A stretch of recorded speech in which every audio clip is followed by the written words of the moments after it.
Hello guys, আজকে আমি আপনাদের এডিটিংয়ের একটি পার্ট দেখাবো। ওইখানে দেখানো হয়েছে কিভাবে ক্যাপকাট থেকে ব্যাকগ্রাউন্ড রিমুভ করতে হয়, সেটা গ্রিন স্ক্রিন হোক আর যে কোনো ব্যাকগ্রাউন্ড হোক। তার জন্য আমাদের প্রথমে ক্যাপকাট অপশনটি ওপেন করে নিতে হবে। তো ক্যাপকাট অপশনটি ওপেন করার পর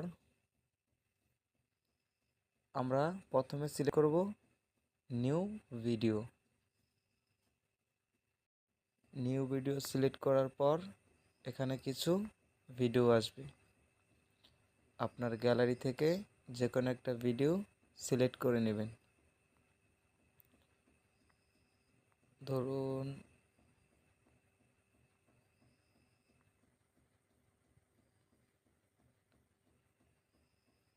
এই ভিডিওটা আমি নিলাম।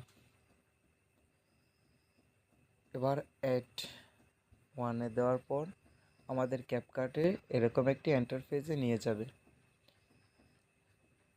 সেখানে নিয়ে যাওয়ার পর এই নিচে যেটা আছে এটা হলো টাইমলাইন। আমরা এই টাইমলাইনের ভিতরে ফোকাস করব। যখনই আমরা এই টাইমলাইনের যে ভিডিওটা আছে ওই ভিডিওটার ভিতরে ক্লিক করব, ক্লিক করলে নিচে কিছু অপশন আসবে। আজকে শুধু আপনাদের আমি কিভাবে ব্যাকগ্রাউন্ড রিমুভ করতে হয় সেই অপশনটা দেখাবো।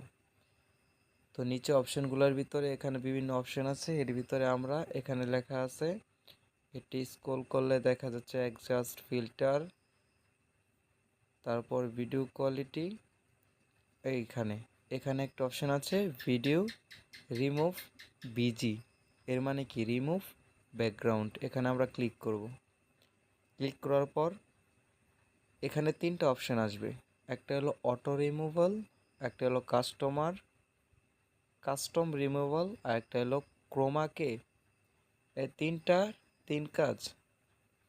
আমরা যখন অটো রিমুভালে ক্লিক করব তখন আমাদের এই ভিডিওর যে ব্যাকগ্রাউন্ডটা আছে